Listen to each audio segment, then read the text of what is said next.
Hello সবাইকে, আজকে আমরা শুনবো একটি রোমাঞ্চকর সত্য ঘটনা, যে ঘটনাটি একসময় কাঁদিয়েছিল কোরিয়ার শত মানুষকে। আমি জহুরুল আপনাদের সবাইকে স্বাগত জানাই ইনস্ট্যান্ট স্টোরির আজকের গল্পে, যার নাম I can speak now, let's begin. গল্পের শুরুতে আমরা একটি ঝড়ের সন্ধ্যার দৃশ্য দেখি, যেখানে একজন রহস্যময় ব্যক্তি কোরিয়ার অলিগলিতে ঘুরে ঘুরে সবার দরজার সামনে গিয়ে প্রস্রাব করছে, আর এই সমস্ত ঘটনাটি কেউ একজন দূরে দাঁড়িয়ে থেকে দেখছে। পরের দৃশ্যে আমরা একজন সরকারি অফিসারকে দেখি, যার নাম পার্ক মিনজে। আজকে তার অফিসের প্রথম দিন, তাই সে সময় মতো অফিসে পৌঁছায়, কিন্তু সে সেখানে গিয়ে দেখে সেখানে কেউ নেই, চারিদিকে এক কৃত্রিম নীরবতা। তখন সে ঘড়ির দিকে তাকিয়ে দেখে অফিস শুরু হতে আর অল্প কিছু সময় বাকি, আর তখনই সবাই একসাথে দল বেঁধে অফিসে চলে আসে, যেটা দেখে মিনজে কিছুটা অবাক হয়ে যায়। মিনজের মূলত সিটি কর্পোরেশনের পাবলিক রিলেশনশিপ ডিপার্টমেন্টে চাকরি হয়েছে, যাদের কাজ মূলত সাধারণ জনগণের সমস্যার কথা শোনা এবং সেগুলো সমাধানে বিভিন্ন উদ্যোগ নেওয়া। কাজের প্রথম দিন হওয়ায় মিনজে সবার সাথে নিজেকে পরিচিত করে নেয়। তারপর সে সবকিছু গুছিয়ে নিজের ডেস্কে গিয়ে বসে। তারপর আমরা দেখি কালো হুডি পরা একজন মানুষ অফিসে প্রবেশ করে, যাকে দেখে সবাই হতভম্ব হয়ে যায় এবং কাজের ব্যস্ততা দেখাতে শুরু করে। মিনজু এই সমস্ত ঘটনার কিছুই বুঝতে পারে না। আর তখন আমরা দেখতে পারি যে হুডি পরা মানুষটি আসলে একটি বৃদ্ধা মহিলা, যাকে কিনা সবাই গবলিন গ্রানি নামে চিনে। গ্রানি কারোর সাথে কোনো কথা না বলে ডাইরেক্ট অফিস প্রধান ম্যানেজার ইয়াং এর কাছে যায় এবং কমপ্লেন করতে শুরু করে। আসলে গত রাতে যাকে আমরা দেখেছি দেয়ালে প্রস্রাব করা লোকটির দিকে নজর রাখছে, সে আর কেউ না বরং গ্রানি ছিল। ওই লোকটি মাতাল হয়ে প্রতি বৃষ্টির রাতে তার আশেপাশের বাড়িগুলোতে গিয়ে মূত্র বিসর্জন করত, আর এই কাজগুলো করতে গ্রানি তাকে দেখে ফেলেছিল। তাই সে এই নিয়ে বহুবার কমপ্লেন করে, কিন্তু কেউই তার কথার গুরুত্ব দেয় না, যার ফলে গ্রেনি অনেক বেশি ক্ষিপ্ত হয়ে যায় এবং প্রমাণস্বরূপ সে এবার ঘটনাটি ভিডিও করে নিয়ে এসেছে। ম্যানেজারকে এসে বলার পর ম্যানেজার তাকে আশ্বস্ত করে যে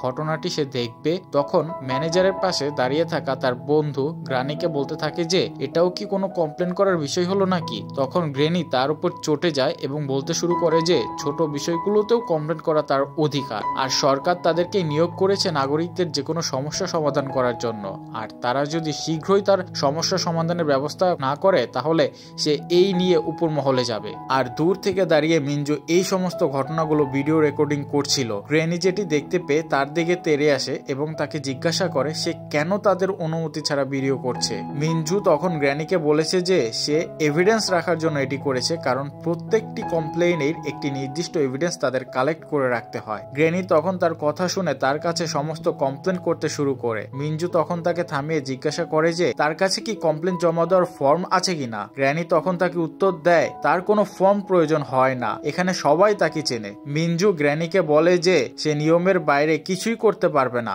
জমা দিতে হলে গ্র্যানিকে অবশ্যই ফর্ম নিয়ে আসতে হবে। গ্র্যানি তখনকার মতন সেখান থেকে চলে যায়। সে চলে যাওয়ার পর মিনজুর সহযোগীরা তাকে বলে যে সে একটু পরে ফিরে আসবে, আর তাকে তারা গবলিন গ্র্যানি বলে ডাকে, কারণ তিনি নিজেই শহরের সবচেয়ে বড় সমস্যা। কেননা যখন তিনি রাস্তাঘাটে সামান্য সমস্যা দেখেন তখন তিনি অফিসে এসে রিপোর্ট করে। তিনি এখন পর্যন্ত ৮,০০০-এর বেশি রেকর্ড পূরণ করেছেন।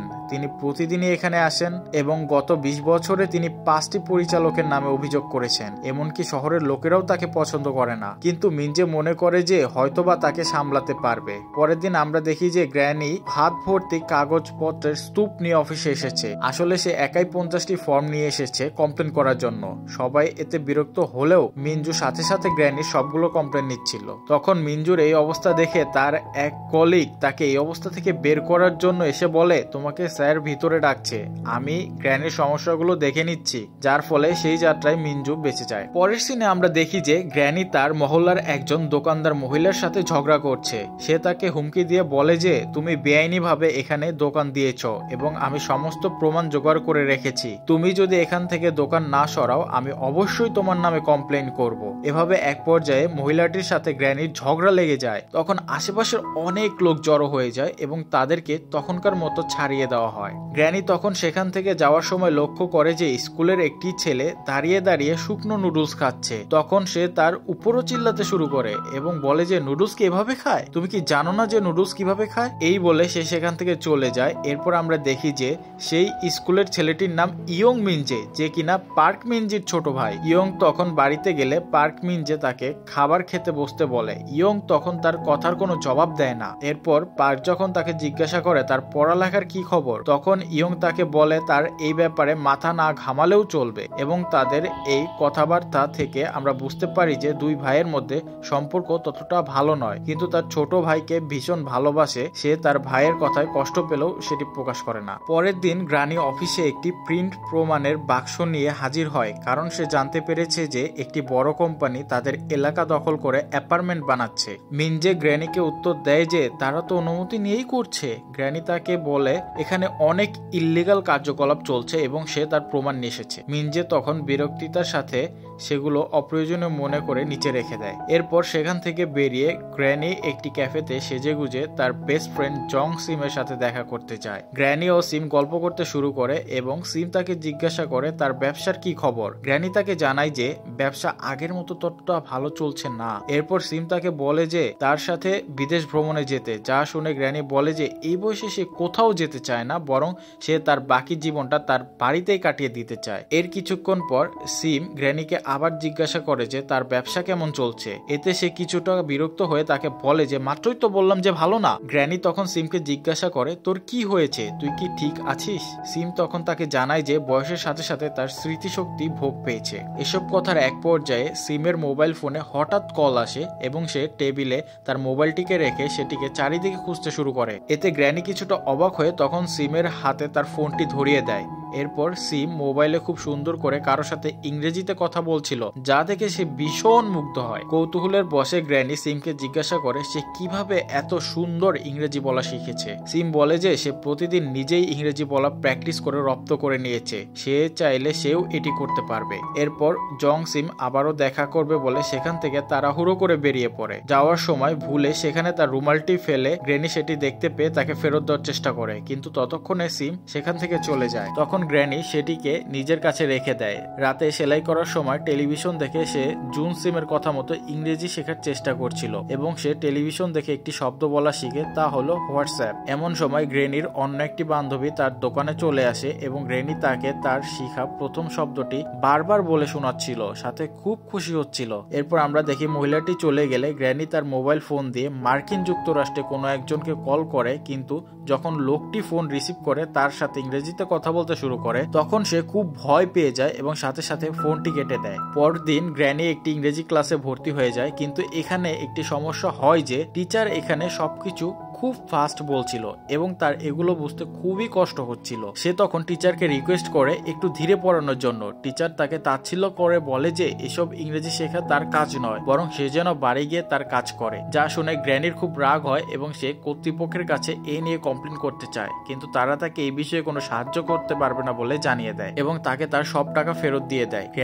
গ্র্যানি এই নিয়ে সিটি কর্পোরেশনে কমপ্লেন করতে গেলে মিনজুকে ফ্লুয়েন্টলি ইংরেজিতে কথা বলতে দেখেন। এটি দেখে সে মিনজুর প্রতি খুবই ইমপ্রেস হয়ে যায় এবং ধীরে ধীরে তার দিকে এগিয়ে আসে। কথা শেষ করে মিনজু গ্র্যানিকে দেখে অবাক হয়ে যায়। তখন সে তাকে ইংরেজি শেখানোর জন্য মিনজুকে রিকোয়েস্ট করতে থাকেন। সে আরো বলেন যে এর জন্য সে তাকে অর্থ প্রদান করবেন। মিনজু তার কাছে সময় নেই বলে তাকে কোনো রকম প্রত্যাখ্যান করার চেষ্টা করে, কারণ সে জানে গ্র্যানি কতটা বিরক্তকর। সে কোনোভাবেই গ্র্যানিকে পড়াতে চায় না। গ্র্যানি তখন বিভিন্ন কৌশলে নিজেকে মানাতে শুরু করে। সে তাকে ফোনে বিরক্ত করতে শুরু করে এবং প্রতিদিন অফিসে এসে তার সামনে বসে খেতে এবং পড়তে শুরু করে। মিনজে তখন তার সামনে এসে তাকে বলতে শুরু করে আপনার জন্য আমাদের কাজের সমস্যা হচ্ছে। তখন গ্র্যানি তাকে জিজ্ঞাসা করে তুমি কি এখনো আমাকে পড়াবে না? মিনজে তখন তাকে বলে যে তার পক্ষে এটা সম্ভব নয়। এই কথা শুনে গ্র্যানি এক ব্যাগ ভর্তি অভিযোগের ফর্মগুলো নিয়ে জমা করতে শুরু করে। তা দেখে মিনজের সহযোগীরা তাকে অনুনয় করতে শুরু করে যাতে সে গ্র্যানিকে এই কাজ করা থেকে আটকায়। আর কোনো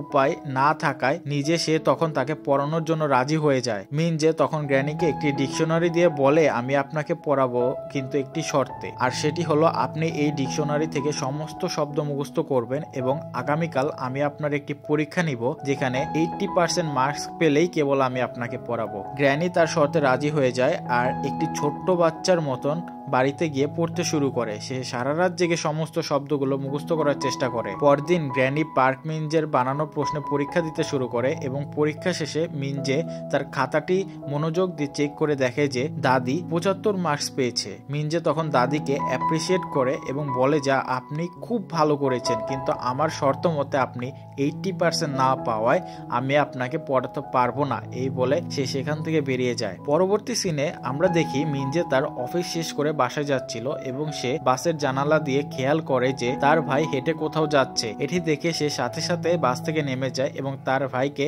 ফলো করতে শুরু করে। সে তার ভাইকে ফলো করতে করতে একটি দর্জির দোকানের সামনে যেয়ে দাঁড়ায় এবং কিছু না বুঝেই সে দোকানের ভিতর ঢুকে পড়ে। তখনই হঠাৎ করে গ্র্যানিকে দেখে দুজনেই হতভম্ব হয়ে ওঠে এবং তখন ইয়ং ঘরের ভিতর থেকে বেরিয়ে আসে। এরপর গ্র্যানি তাদের কথা শুনে বুঝে যে তারা দুজন ভাই। গ্র্যানি তখন মিনজেকে ঘরে আসতে বলে এবং দুজনের জন্য খুবই সুস্বাদু খাবার তৈরি করে নিয়ে আসে। দুই ভাই খুব মজা করে গ্র্যানির হাতে বানানো সমস্ত খাবার খেয়ে নেয়। মিনজে তখন খেয়াল করে গ্র্যানি আসলেই খুব ডেডিকেশন দিয়ে ইংলিশ শিখতে চায়, কেননা সে তার ঘরের সমস্ত জায়গায় ইংরেজি নোট লিখে রেখেছিল। আসলে সেদিন ইয়ংকে কাঁচা নুডলস খেতে দেখে গ্র্যানির খুব মায়া হয় এবং এরপর থেকে প্রায় প্রতিদিনই সে ইয়ংকে নিজের হাতে রান্না করে খাবার খাওয়ায়। আসলে এই দুই ভাইয়ের বাবা মা কেউ নেই, তাই গ্র্যানির ভালোবাসা পেয়ে মিনজেও আবেগ আপ্লুত হয়ে পড়ে এবং খাওয়া শেষে মিনজু গ্র্যানিকে এই জন্য ধন্যবাদ জানায় এবং সে সাথে এটাও বলে যে সে সপ্তাহে 3 দিন গ্র্যানিকে পড়াতে আসবে। গ্র্যানি এই কথা শুনে খুবই খুশি হয়ে যায় এবং সাথে সাথে বই নিয়ে এসে বলে যে তাহলে আজকে থেকে কেন না শুরু করা যায়। তারপর পার্ক গ্র্যানিকে পড়াতে শুরু করে এবং গ্র্যানি প্রথম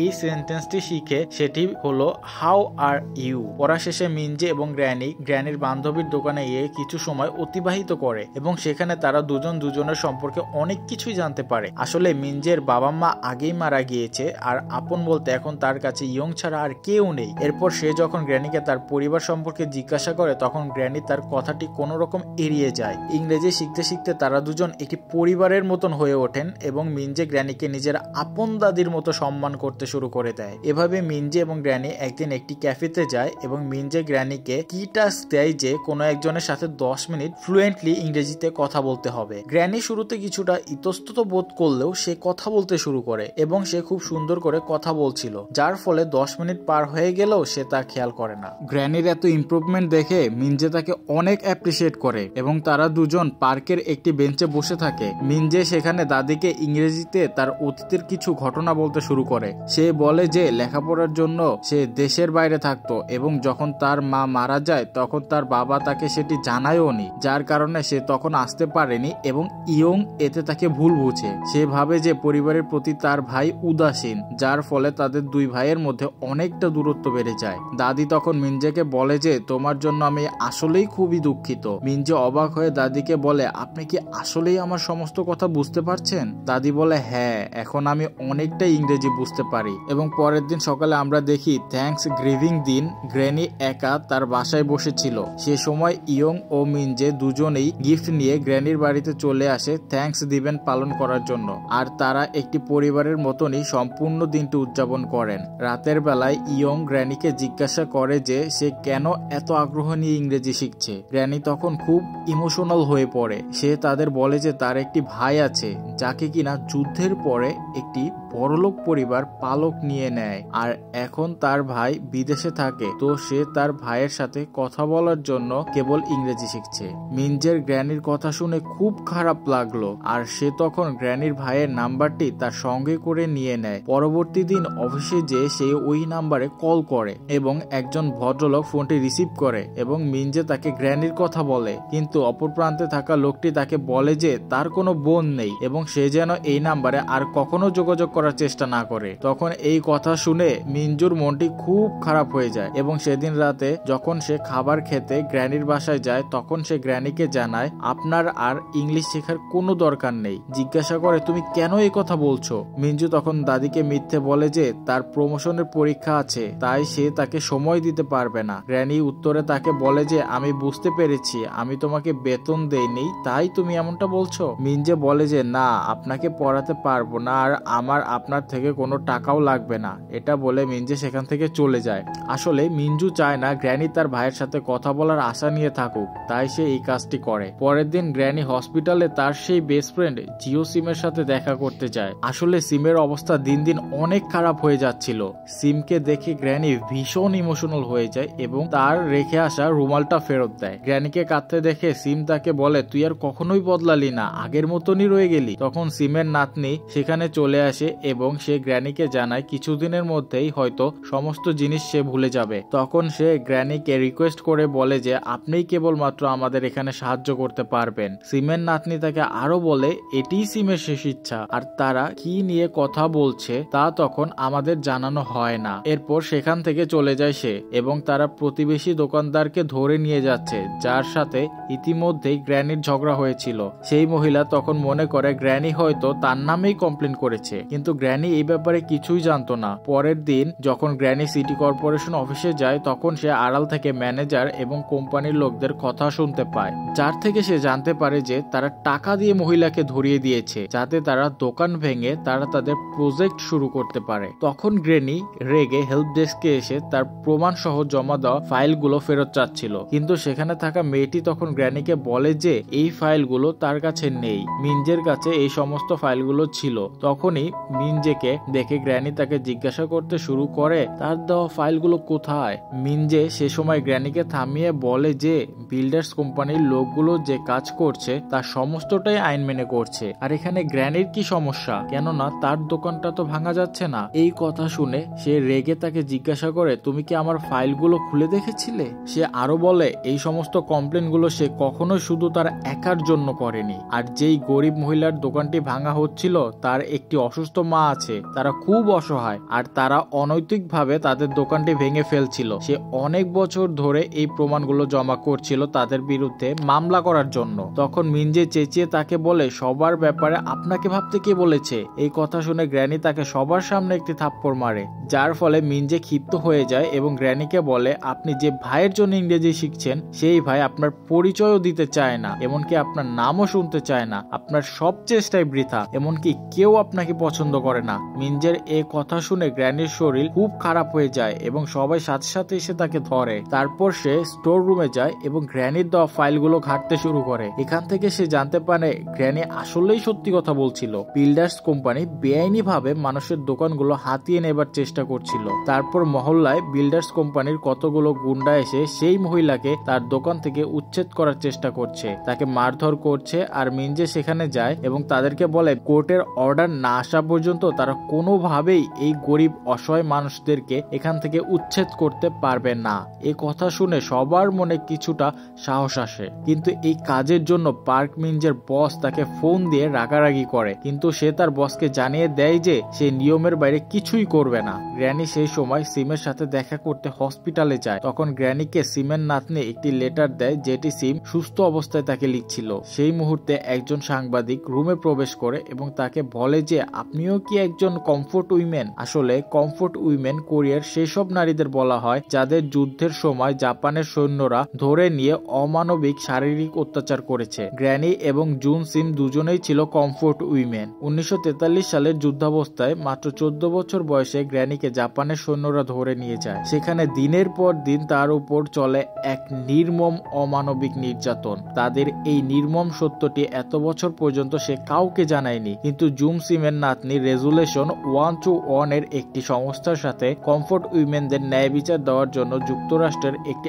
আদালতের লড়াই করে যাচ্ছিল। যেহেতু সিমের শারীরিক অবস্থা ভালো ছিল না, তাই তার সাক্ষী গ্রহণযোগ্য হবে না। সেই জন্য তারা গ্র্যানিকে সাক্ষী দিতে রিকোয়েস্ট করছিল। বন্দী অবস্থায় যখন গ্র্যানি বাঁচার সমস্ত আশা ছেড়ে দিয়েছিলেন, এখন সিম তার আত্মবিশ্বাস জাগায় এবং তার দেওয়া দৃঢ় মনোবল তাকে বাঁচিয়ে রাখে। গ্র্যানির কথা মনে করে ইন্টারভিউ দিতে রাজি হয়। পরের দিন দেশের সমস্ত নিউজ পেপারে এই খবরটি টেলিকাস্ট হয় এবং সকল পরিচিত মানুষ এই খবরটি জেনে খুবই অবাক হয়ে যায়। তারা গ্র্যানির জন্য খুবই কষ্ট পায়। মিনজেও এই খবরটি শুনে খুবই অনুতপ্ত হয় ও তার সাথে দেখা করতে আসে। নিজে তখন সেখানে এসে চুপ করে দাঁড়িয়ে থাকে। গ্র্যানি তার কাছে যেয়ে তাকে জিজ্ঞাসা করে তুমি কি কিছু খেয়েছো। এই কথা শুনে মিনজে নিজে দাদিকে সরি বলতে থাকে। গ্র্যানি তাকে বুঝিয়ে ঘরে নিয়ে যায় এবং আলমারি থেকে তার একটি পুরনো বাক্স বের করে, যেখানে একটি ছবি বের করে মিনজোকে দেখায়। সে তাকে বলে এই ছবির সময়কালটা সে সব সময় ভুলে যেতে চায়। যুদ্ধ শেষে তারা জাপানি সৈন্যদের বিরুদ্ধে অভিযোগ করেছিল,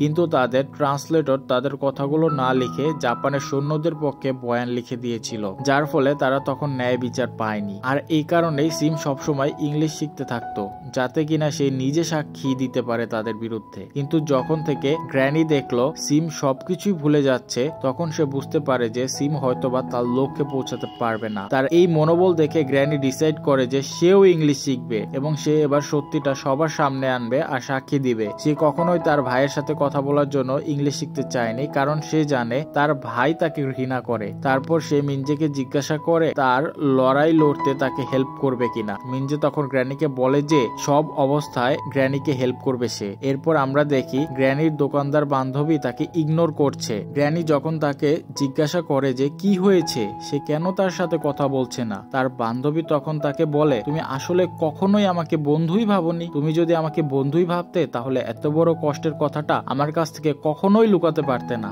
এরপর গ্র্যানি তাকে জড়িয়ে ধরে হাউমাউ করে কাঁদতে শুরু করে দেয়। এমনকি গ্র্যানির সাথে যে দোকানদার মহিলার ঝগড়া হয়েছিল সেই মহিলাও এখানে গ্র্যানিকে হেল্প করতে চায় এবং লুকিয়ে খামে করে কিছু টাকা দিয়ে যায়। গ্র্যানি যখন বিষয়টা বুঝতে পারে সে খুবই খুশি হয় এবং সবাই তার জন্য কোনো না কোনো গিফট পাঠিয়েছিল। গ্র্যানির বান্ধবী সেগুলো গোছকাজ করে দিচ্ছিল। এর মধ্যে দাদি মিনজের জন্য একটি স্যুট তৈরি করে। কয়েকদিন পরেই নিজের প্রমোশনের ইন্টারভিউ। দাদি চায় মিনজে তার বানানো স্যুটটি পরেই সেখানে যাক। তখন নিজে স্যুটটি ট্রায়াল করে দাদিকে দেখায় আর স্যুটটি আসলেই তাকে খুব মানিয়েছিল। পরের দৃশ্যে আমরা দেখি দাদি ওয়াশিংটনে পৌঁছে গিয়েছে। গ্র্যানি এবং সিমের নাতনি যখন সেখানে পৌঁছায় তখন তারা জানতে পারে যে গ্র্যানি কখনোই কোরিয়াতে নিজেকে একটি কমফোর্ট হিসেবে পরিচয় দেয়নি, কেননা তার মা কখনোই চাইতো না যে তার আসল সত্যটা দুনিয়ার সামনে চলে আসুক এবং মানুষ তাকে খারাপ নজরে দেখুক। এই কথাটি গ্র্যানি মিনজুকে সাথে সাথে জানায় এবং মিনজু সাথে সাথে দৌড়ে তার অফিস করিডোরে এসে তার সমস্ত কলিগদের বলে যে গ্র্যানির পক্ষে এখন তাদের গণস্বাক্ষর প্রয়োজন, যাতে কোরিয়ার সরকার তাকে কমফোর্ট উইমেন হিসেবে স্বীকৃতি দেয়। এই প্রচারণায় প্রত্যেকটি অলিতে গলিতে ছড়িয়ে পড়ে এবং সবাই একত্রিত হয়ে গণস্বাক্ষর দিতে থাকে দাদির পক্ষে। মিনজে মেয়রের কাছে যে তাকেও সে সম্পর্কে ভালোভাবে বুঝায় এবং মেয়রও সেখানে স্বাক্ষর করে, যার ফলে সরকার গ্র্যানিকে কমফোর্ট উইমেন হিসেবে স্বীকৃত দেয়। তার পরের দিন মিনজের অফিসে তার প্রমোশনের ইন্টারভিউ ছিল। সেখানে সে গ্র্যানির বানানো স্যুটটি পরে যায় এবং সে দেখে যে গ্র্যানি তার স্যুটের পকেটে একটি চিঠি রেখেছে। সেই চিঠিটি খুলে দেখে গ্র্যানি সেখানে লিখেছে ইউ ক্যান ডু ইট। এই চিঠিটি পড়ে নিজের আত্মবিশ্বাসী হয় এবং ইন্টারভিউ খুব ভালোভাবে দেয় সে। এবং যখন তাকে জিজ্ঞাসা করা হয়েছিল তোমার পরিবারে কে কে রয়েছে, তখন সে বলে একটি ছোট ভাই এবং গ্র্যানি। অন্যদিকে গ্র্যানিকে যখন আদালতে নিয়ে যাওয়া হচ্ছিল তখন কোরিয়ার অনেক মানুষ আদালতের বাইরে উই ওয়ান্ট জাস্টিস বলে স্লোগান দিচ্ছিল। জাপান ও কোরিয়া দুই পক্ষই আদালতে উপস্থিত হয়েছিল। সবার প্রথমে মাইসেল নামক এক কোরিয়ান মহিলা সাক্ষী দিতে কাঠগড়ায় দাঁড়ায় এবং সে সবাইকে বলতে থাকে যে কিভাবে তার উপর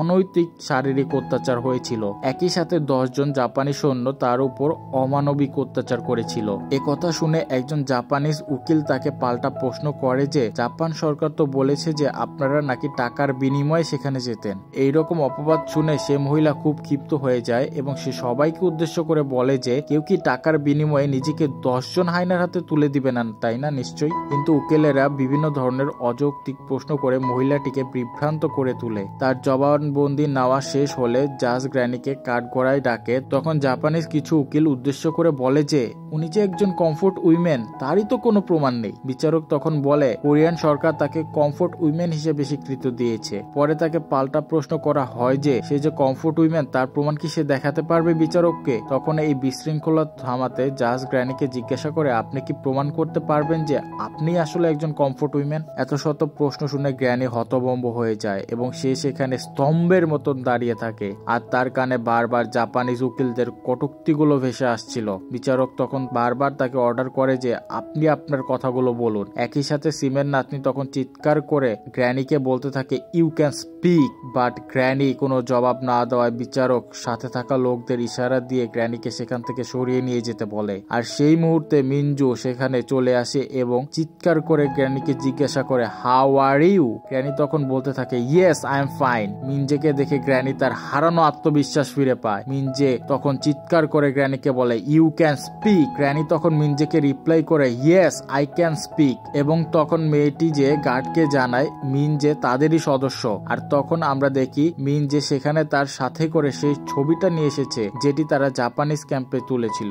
আর এটাই প্রমাণ করে দেয় যে গ্র্যানি আসলে একজন কমফোর্ট উইমেন। তারপর দাদি কিছুক্ষণ দীর্ঘশ্বাস নিয়ে একটি সাইডে যায়, তার জামাটি একটু উপরে তুলে এবং তার পেটের অসংখ্য কাটাছেঁড়া দাগ দেখে কোর্টরুমে উপস্থিত থাকা সমস্ত মানুষ হতভম্ব হয়ে যায়। সে তখন বলে যে জাপানের সৈন্যরা ছুরি দিয়ে তার পেটকে ক্ষত বিক্ষত করে দিয়েছিল এবং সে সবাইকে বলতে শুরু করে, আপনারা যখন বললেন যে আমরা টাকার বিনিময়ে জাপানের ক্যাম্পে গিয়েছিলাম, আপনারা কি জানেন না যে মাত্র 13 বছর বয়সে একটি বাচ্চার কোন টাকার দরকার হয়? তখন তার দরকার হয় খেলার সাথী এবং কিছু খেলনার। আর সেই বয়সেই আমরা কখনোই এগুলোর বিনিময়ে কিছু চাইনি। আজকে আমরা এখানে দাঁড়িয়ে আছি যাতে আমরা আমাদের পরবর্তী প্রজন্মকে বলতে পারি আমরা ন্যায় বিচার চেয়েছিলাম, ওরা আমাদের থেকে ক্ষমা চেয়েছিল ওদের কৃতকর্মের জন্য। এই চাওয়াটা কি ভুল? গ্র্যানির এই কথা শুনে কোর্ট রুমে থাকা সবাই স্তব্ধ হয়ে যায়। এরপর বিচারক সমস্ত কমফোর্ট উইমেনকে ন্যায় বিচারের আস্থা দিয়ে কার্যক্রম শেষ করে